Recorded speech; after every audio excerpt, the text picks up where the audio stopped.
This textbook says all the matter in the universe was concentrated into one very dense, very hot region. Now, stop right there. Where did the gravity come from to make it pull together, very dense? Where did the heat come from? I mean, that's energy. They don't offer any explanation for that. They just say, boys and girls, here's how it happened.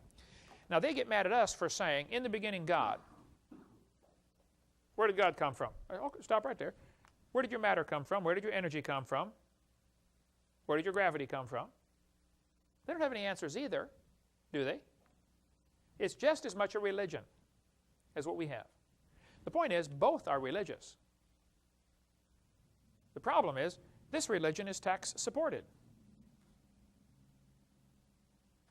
That's why I offer in my ministry $250,000 for anybody with any real, hard, scientific evidence for evolution. I get lots of letters because of that offer on my website. Even the billboard we put up in St. Louis, right next to the St. Louis Museum, where they have the temple to Darwin, basically is what it is.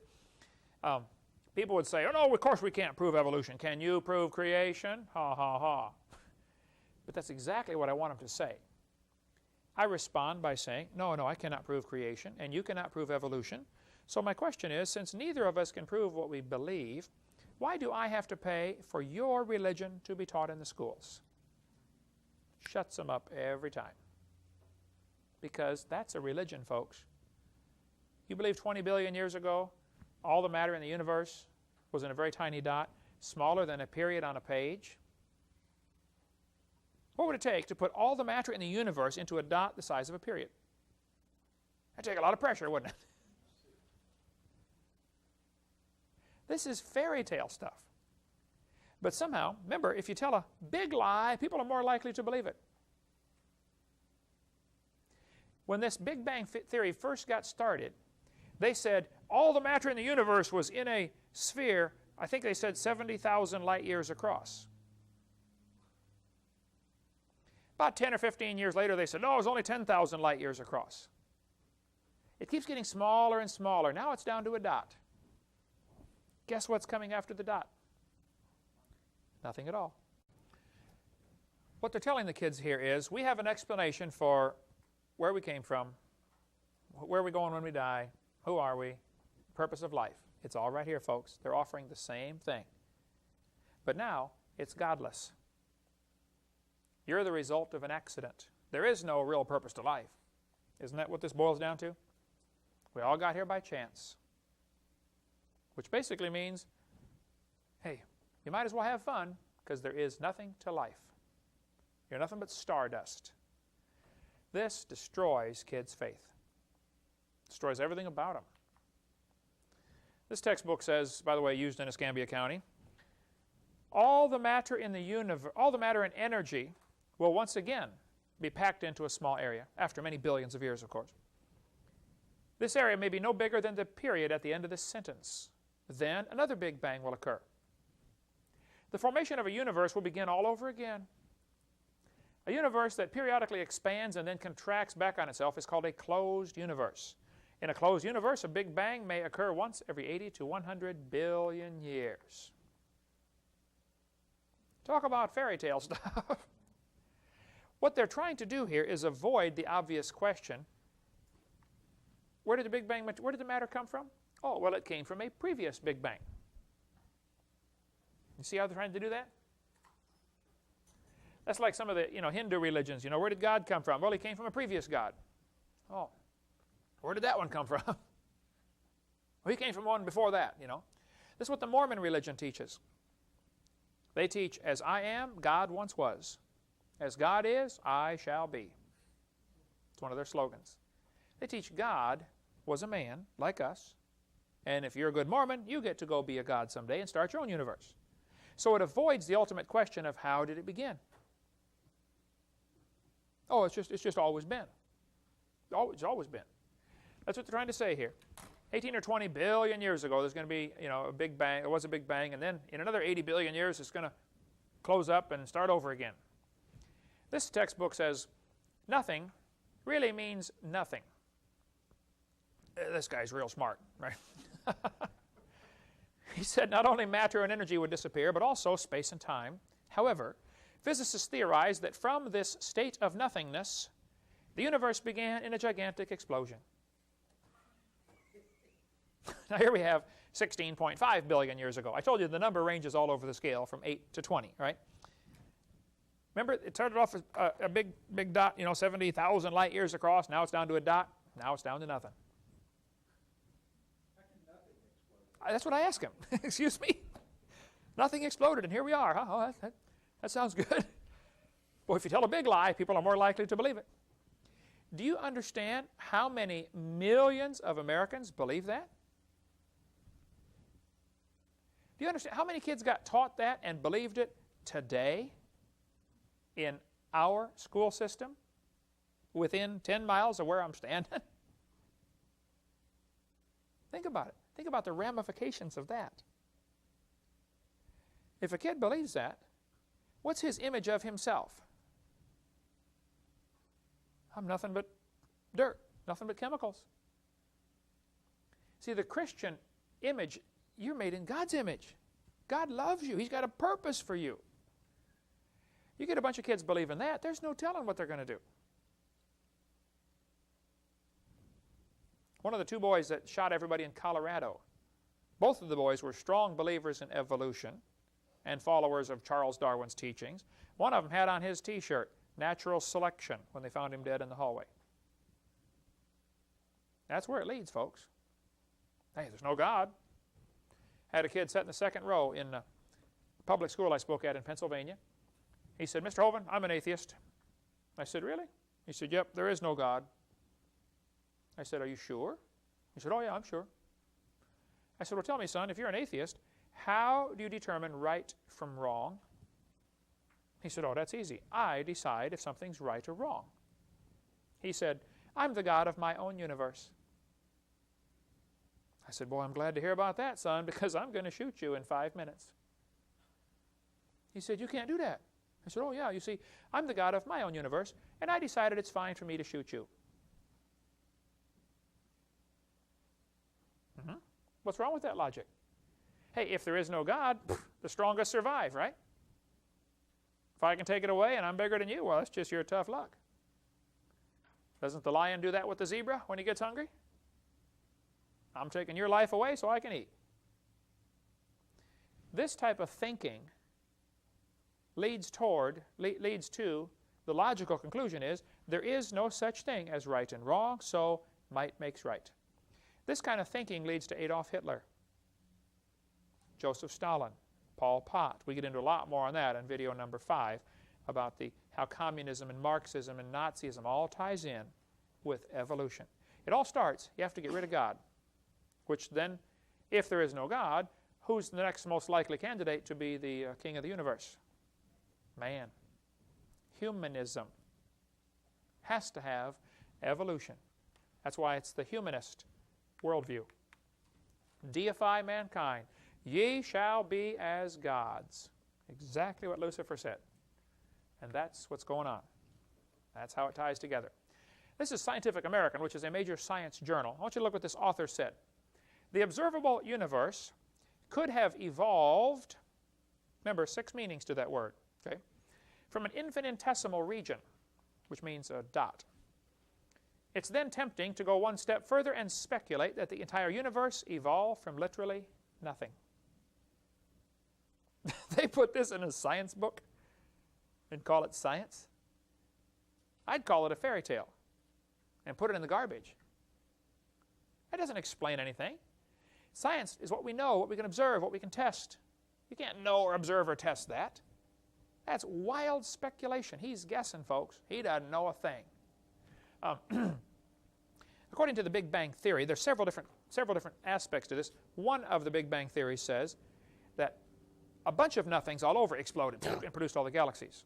So it happened all simultaneous. Oh, that explains it real good, you know. Another one says it was all in one dot and exploded and flew out in all directions. Another one, called the nebula hypothesis, says this cloud of dust all got together. Of course, obviously the question is, where did all this dust come from, right? But all this dirt in the universe got together in a little bitty tiny dot, and it kept getting drawn in tighter and tighter, and of course it began to spin. Now, the idea that the universe was spinning which is what the textbooks teach. It spun faster. This is important because if you go out and look at the planets or the sun or the earth or the stars, everything seems to be spinning. So where did this spinning motion come from? Doesn't it take energy to make something turn around? They either have to have each planet and star and sun and moon start spinning on its own somehow, which is quite a stretch, you know. Why is everything spinning? Or they have to say the initial object was spinning, and that's why all the fragments are spinning. If there was a Big Bang, you know, this initial object was spinning and exploded. They're faced with a pretty unpleasant choice. Neither one is logical, scientific, certainly not scientifically provable. They say this nebula began to spun, it spun faster and faster, and finally it exploded with a Big Bang. Of course, obvious questions are, where did the energy come from? Where did the matter come from? You know, who made this Big Bang anyway? And they don't try to offer any answer to that. Here's my two timelines. And again, I found this is absolutely the most effective way to get the point across. The evolutionists believe 20 billion years ago there was a Big Bang. The Christian believes 6,000 years ago God created. We believe in the beginning God. They believe in the beginning dirt. They're in the same boat we are, trying to answer how did it start. Now you have to watch. I do debates frequently, and I was in where was I last week? Knoxville, Tennessee. No, Coleman, Alabama the week before that. The article that came out in the paper, somebody faxed it to me. Oh, they blasted me up one side and down. They always wait till I'm gone, you know, and then blast me when I get out there to defend myself. After I left El Paso, Texas, back in October '99, the news article came out, and look at the title here. Religious and scientific leaders debate evolution. Now think for a second. What is the unspoken message here? What they're trying to imply is evolution belongs with religion. In other words, those who believe the Bible are religious and everybody else is scientific. Evolution is combined with science is what they're trying to say. Just by the title. Is it religious and scientific leaders debate evolution? Or is it creation religion and evolution religion? See, they're both religions. But the news media seems to always put the slant that, you know, if you believe the Bible, you're not scientific. The unspoken message, there's a lot of unspoken messages here. The Bible isn't part of science. Religion isn't part of science. Isn't that what they're trying to say? There's a difference between religion and science. They do this all the time, and you got to watch for it. Yes, sir. Isn't it true that, like I said, most scientists, I mean, they lend their credibility, their scientific training to this idea of evolution, and in fact do stand up and debate with you saying, I'm a scientist, here's my credentials, and even though I'm promoting a theory, it's supported because I have these scientific credentials. So isn't it true that scientific leaders are supporting evolution? Why are they doing it? Many scientists do also happen to believe in evolution. I could say some scientists drive Fords, some scientists drive Chevys. It doesn't mean the Ford has anything to do with science or the Chevy has something to do with science. The fact that he believes in evolution and also is a scientist does not mean there's a connection. And you got to be careful with that, okay? Everybody has a religious belief. Everybody has some kind of religious belief, okay? Even atheists. So the fact that a scientist happens to believe in evolution doesn't mean what he believes in is scientific. He's just mixing his religion with his science. Also, you have to watch who gets to decide who is a scientist. The word science means knowledge. So a person who is in the pursuit or study of knowledge is a scientist. Also, if you look at what happened in the Soviet Union, 10 years ago, if a teacher stood up in class and said, kids, I don't believe in communism. Capitalism is a much better system. What would happen to that teacher? Gulag, right? Siberia, you like snow, huh? Yeah, we can fix that, right? If they survived. Then the teachers get up in school and say, all teachers believe in evolution. Or all teachers believe in communism, or whatever. They try to use this. See, anybody who wants to use majority opinion as an argument, as some kind of evidence, red flags ought to go up all over the place. Hold on just a minute. Majority opinion doesn't mean a thing. You go to headhunting society, the majority believes it's okay to cut somebody's head off and eat them. Well, it doesn't mean it's right. And so what they do, they try to silence the opposition. Rather than using logic, they use intimidation. And if a scientist does not go along with what everybody else believes, he's likely to lose his job. A couple days ago, Dan and I sat in the living room of Robert Gentry in Knoxville, Tennessee, who worked at Oak Ridge Laboratories. He's a scientist. He was one of the world's experts on the disposal of nuclear waste. But he wrote all sorts of articles. They were published in all sorts of major journals until they found out he's a creationist. Right away, shut him off. Nobody will publish anything he writes anymore. Because if they do, then they're giving credibility to a creationist. And they want to be able to stand up and say, you creationists never publish in scientific journals. Well, yeah, we try, but you won't take our stuff. So that's like somebody standing up in the Soviet Union saying, well, hey, you know, capitalists, there aren't any capitalist teachers. Obviously, it can't be good. I mean, that doesn't take a freshman law student to figure that out. That's not good logic. But the technique that the media uses all the time is to try to divide religion from science. We'll get into more when we get into seminar part 4 of how Charles Lyell did that in his book, Principles of Geology, clear back in 1830. He's one of the guys, there are many people in the early 1800s, who tried to drive a wedge between the Bible and science. The truth of the matter is, all of the branches of science were started by creationists. From 1600, 1700, all the major branches of science. I defy people to name me one advancement we have in scientific information because of the evolution theory. Is that why we have light bulbs, computers, plastics, space shuttles? What good has the evolution theory done? Come up with some during the course. Or if you watch our video, send me some. I would like to know, what good has the theory done? See, if a person believes there's a creator, then he's going to look for design and order in nature. Why did the creator do it that way? Oh, I bet there's a reason for that. Let me think what it is. One guy named Murray was reading his Bible one day, and it says in Psalm chapter 8, whatsoever passeth through the paths of the sea. He said, I wonder if there are paths in the sea. You know, when they sailed from Europe over to America, they took the shortest route. Murray spent a lifetime studying currents in the ocean and discovered because of ocean currents, they could save an awful lot of time. Instead of taking the short route across the middle, follow the current. It's longer, but you get there faster.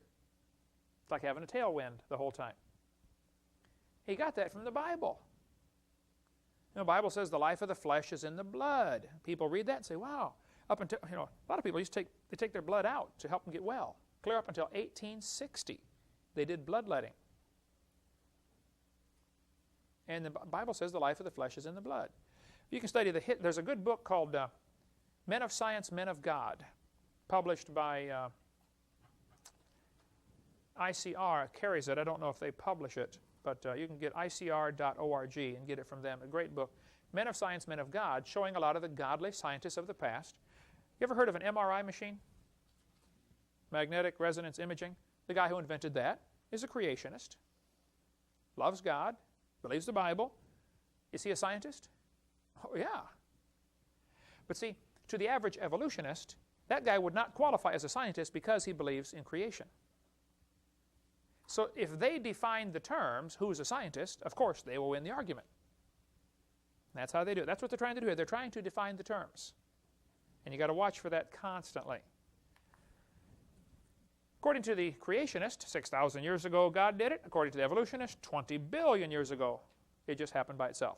Now, these two timelines are not the same scale. On the top timeline here, every inch is 150 years, which is a long time. Abe Lincoln was not even president 1 inch ago. Columbus was running around trying to find this place right there. Vikings were going around beating up on everybody right there, right? If I was to try to show you what 20 billion years looks like at this scale, this chart would actually need to be 2,100 miles long. from Pensacola to Portland, Oregon. 6,000 years does not even show up on that chart. I cannot draw a line thin enough to represent 6,000 years. So they're hiding behind long ago and far away. And somehow the brain can't accept that. The brain shuts off and says, well, it must be true. And if you tell a big lie, they're more likely to believe it. That's exactly what's happened. Now, the basic questions that you need to ask are, where did the matter come from? Where did the laws come from? And where did the energy come from? I ask that to evolutionists all the time. Okay, you say there was a big bang. Please help me now. Where did the matter come from? What exploded? They don't know, of course. Secondly, where did the laws come from? Notice the universe is run by laws. The law of gravity, for instance. Why do objects attract each other? How does the earth know my pen is here? If I drop it, how long will it take the earth to figure out where it is and start pulling on it? Instantly, right? How did it know that? If I was somehow able to create something instantly from nothing in the middle of the air, 100 miles above the earth, how long would it take to begin falling? Where did this, what is gravity anyway? Give me a jar of it, would you please? Nobody has a clue what it is. We use it all the time, obviously, or you'd be sitting on the ceiling or something. But nobody knows what it is, and we sure don't know why do we have this interesting force called gravity, or inertia, or centrifugal force. I mean, there are hundreds of forces in the universe. Where did they come from? Who made them? And why are they so precise? Thirdly, where did all this energy come from? Energy and matter are sort of interchangeable, but anytime you change from one to the other, you have a tremendous loss. So basically, where did the matter, where did the energy came from? It's sort of two sides of the same coin. But these are things the evolutionist simply doesn't know. I use the merry-go-round illustration in my seminar because it illustrates something called the law of conservation of angular momentum. If you put kids on the merry-go-round and get it spinning, as it goes faster and faster and faster, eventually, of course, the kids are going to go flying off the merry-go-round. Now, when the kid flies off, if the merry-go-round is going clockwise, the kid will be spinning clockwise as he exits. The reason for this is, if you can imagine the circle spinning, the outside has to move faster than the inside. It's got further to go in the same amount of time. And because of that, if it cracks up in a frictionless environment, now that's key, okay? This would only work in a frictionless environment. And that's what the Big Bang Theory says. All the matter was in one dot. Well, if all the matter is in one dot, then you have a totally frictionless environment. There's nothing for it to hit on the way out. So and they said it was spinning, and it exploded. Well, then, all of the fragments should be spinning the same way. But yet, they're not.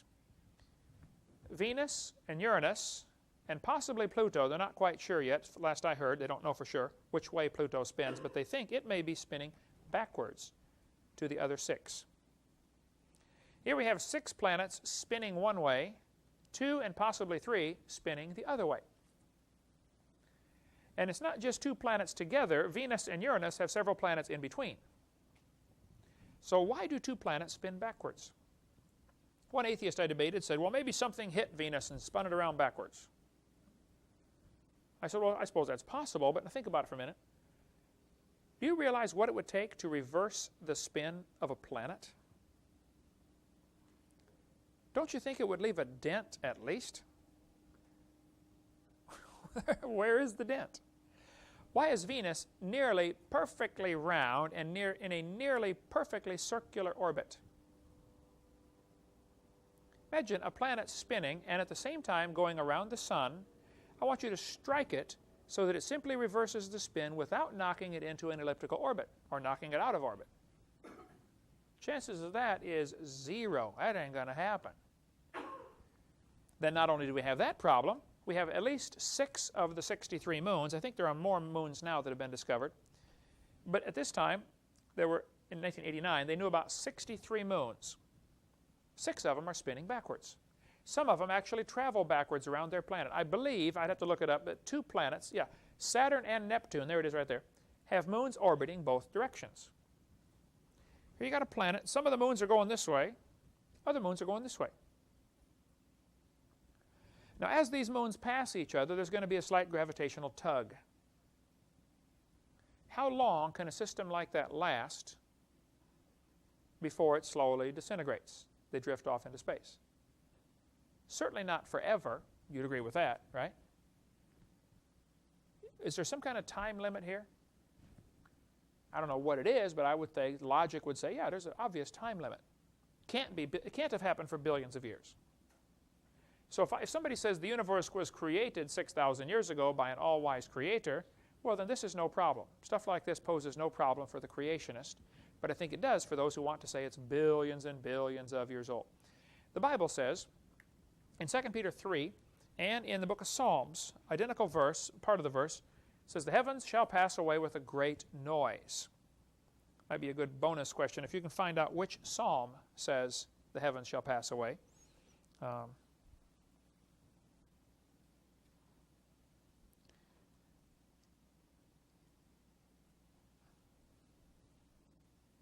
So the New Testament writer here is quoting an Old Testament verse about the heavens shall pass away with a great noise, and the elements shall melt with a fervent heat, and the earth shall be burned up.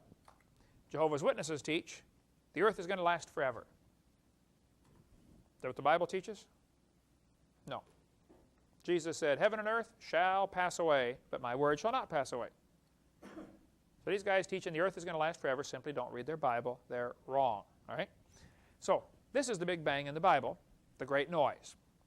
If somebody says, do you believe in the Big Bang? I say, oh, yes, I do, and you better get saved and get ready for it. The Big Bang is coming soon to a city near you. It's coming, folks. Get ready. Now, the Big Bang theory has some serious problems. First of all, it does not explain where the matter came from. It does not explain where the energy came from. It does not explain where the laws came from. It does not explain why we have what's called retrograde motion. Another problem with the Big Bang that they've really tried to avoid is the fact that if there were a Big Bang, the matter should be fairly evenly distributed throughout space. But it's not. It is clumpy. There's a whole bunch of stuff together called a galaxy, and then zillions of miles and nothing. How much space is there between here and Mars, for instance? What, about 45 million miles at the closest? Between here and the sun, 93 million miles, roughly. There's a whole lot of nothing, folks. Just plain nothing. Big Bang theory should have everything evenly distributed, and it just simply isn't that way. There's a great article in Creation magazine, December '99, about the physics behind the Big Bang, how it just can't be true. By the way, if you want to really get a fascinating magazine, it only comes once every 3 months, and it's $22 a year, so you get 4 copies. Well worth it, though. Creation magazine, I'll give you a number you can call if you want to get that. Awesome articles, just very well done. It's 800-350-3232. That'd be a magazine well worth subscribing to. 800-350-3232. That's up in, they're published in Australia, actually. Creation ex nihilo is the name of it. And the back issues are like $5 each, and they've been doing this since, 10 years. If you really want to get a tremendous library, you could spend $100 probably and get all of the back issues. And or maybe $200 or something. It's just really, really good stuff in there. Enough to read for a long time. But that article goes into the science behind the Big Bang theory. It's just a big dud. The second law of thermodynamics, and we must hurry here, says everything is tending toward disorder. Now, there are several different ways this is phrased, okay? Some people say in any exchange, there's a net loss. Several ways this is phrased. All right. Who can define thermodynamics? Tanya, heat power. Very good. Heat power. What is another more common term for cosmic evolution? Big Bang. Big Bang. Cameraman, Eric. All right. Sorry about that. Let's see. The origin of life would be which one? Organic evolution. Crazen. There we go. All right. Let's see. The origin of time, space, matter would be cosmic evolution, Big Bang. Here we go, okay. When was the Humanist Manifesto first written, the first one? 33. There we go. Got several, got that one. 1933. Oh, that's over there at the end of the table. Don't eat that. Okay. The word universe means single spoken sentence. Universe. There we go. All right. You didn't get that one, did you? Steve got it. Universe. Single spoken sentence. How many times did Lucifer say, I will? 5 times. Oh, hey, everybody got one. Go give everybody one. Okay. Give them one. Just one. I just want. We want them. Whet their appetite. Okay.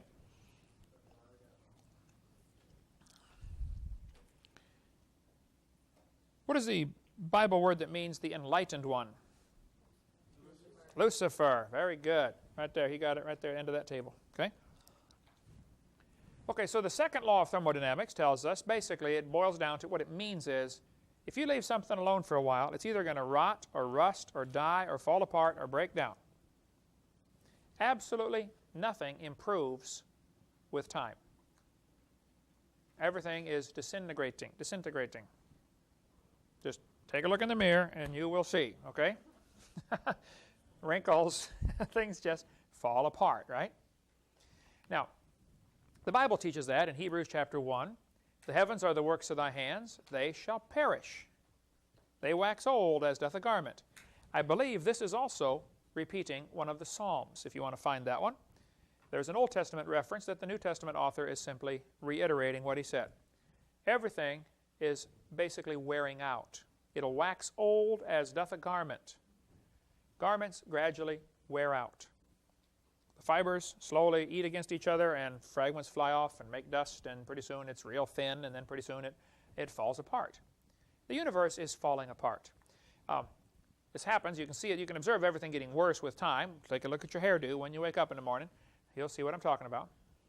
Maybe you fellas can help me. I've been trying to figure something out for a long time. Been married 27 years now. My daughter's 20. Why does it take the girls an hour of hard work in the morning in order to look natural? If you're trying to look natural, get up and go to work. That's natural, right? No, that nobody wants to look natural. You don't want to smell natural either, do you?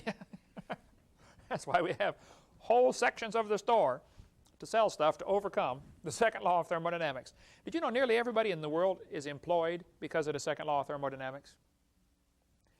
You are either fixing something that somebody else made because it's wearing out now and breaking, or you're building a new something because the last one broke, right? Really, if you think about it, that law employs just about the entire population of the world. We have to work just to maintain.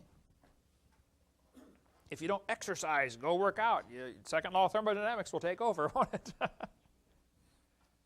One guy said, I'm a bodybuilder. I'm building a big one. Look at this.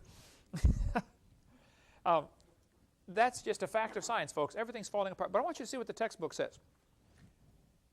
HBJ Earth Science says humans probably evolved from bacteria. Now hold it just a minute. Which of the 6 meanings of evolution would that be? Macro, changing from one kind to another. Has anybody ever observed that? No. Bacteria are still having babies, and they're bacteria, right? Humans have humans. Cats have cats. Nothing's ever been observed to indicate this is true. But this is in probably an 8th or 9th grade earth science book where they tell the kids humans probably evolved from bacteria that lived more than 4 billion years ago. Now in this book they've stretched it to 4 billion. As we go through the course, I'll show you lots of different textbooks. The number ranges all over from 3 billion to 4 billion. Now if the universe began 4.6 billion years ago, by the way, in 1905, you can look it up in an old encyclopedia. They officially say the Earth is 2 billion years old. Just 100 years ago, they were saying it's 2 billion years old. Now they're saying it's 4.6 billion years old. Guess what it'll be in another 50 years? Something bigger number, right? The solution is always add more time. Back in 1770, they were saying it is 70,000 years old. The Earth is getting older, about 21 million years per minute, I believe. It's getting old fast. This textbook shows the kids a fossil starfish, and it says, nearly 3.4 billion years old, the remains of the early ancestors of modern human beings. Was your great-great-great-great-great-great-grandpa a starfish? Isn't this answering the question, where did I come from? Not very well, but that's what they're trying to answer, isn't it? Evolution is a religion that seeks to answer the four great questions of life. Where did I come from? Oh, I came from a starfish. Look at this one. 30 million years ago, I stop right there. I say, kids, let me translate that for you. What that really means is long ago and far away. It means a fairy tale is coming next. That's your warning right there. Fairy tale coming up. 30 million years ago, these creatures evolved. Now, there's that word again. It says they are ancestral to both humans and modern apes. Now, hold on a minute. Apes are still having babies, aren't they? Why don't they produce another human?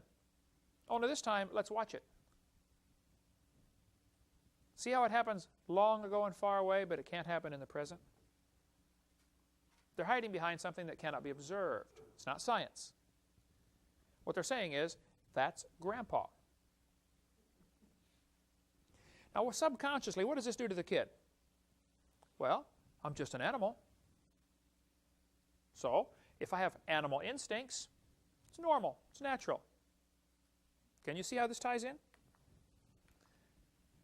Barbara Reynolds figured it out. She's a liberal journalist. Your kids go ape in school? Here's why. Right there, she said, he's being taught evolution. Johnny, you're an animal. Really? This book used right here. Washington High School uses it. Tate High School uses it. Pensacola High School uses it. That book right now, they're using it now. You are an animal. Share a common heritage with earthworms. Oh, you mean I'm just an animal? Okay. And you wonder. Some of them make you wonder, don't they, you know? Here we sit back and wonder, why do the kids act like animals? Well, look what you're teaching them.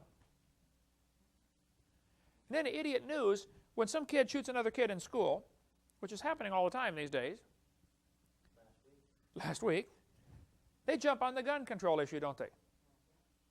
They're trying to focus the attention away from the real problem, which is what we're teaching them.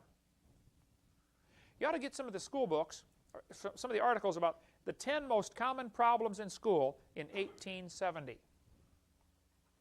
Chewing gum. Late to class. What would the teachers list now as the 10 most common problems? Guns in school. I mean, come on. This is all part of the plan, folks. There's a much bigger plan behind all this. The whole purpose of public education, free government education, was Karl Marx's idea.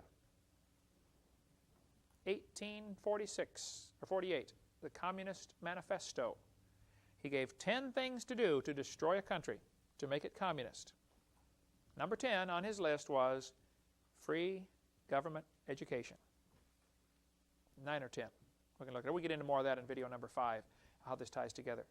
But we teach the kids they're an animal, and we stand back and marvel that they act like animals. If a kid thinks, you know, I'm made in God's image and I'm going to stand before God someday, that may not stop him from doing every crime, but it'll sure help, don't you think? It can't hurt. Now, there have been a lot of horrible things done in the name of Christianity and in the name of various religions. I'm aware of all that. Okay? But if you tell all the kids there is no creator, you will never be judged for anything that you do. All he's got to do is figure out a way to get by. He's got to be more clever. That's all. Folks, this philosophy is so dangerous. Next week we're going to talk about teachers can teach creation science in a public school. I spoke in 5 public schools last week. Perfectly fine to speak in, or 2 weeks ago, Perfectly fine to teach the Bible in public schools and teach creation in public schools. We'll cover that in the next lesson. Thank you so much. Dismissed.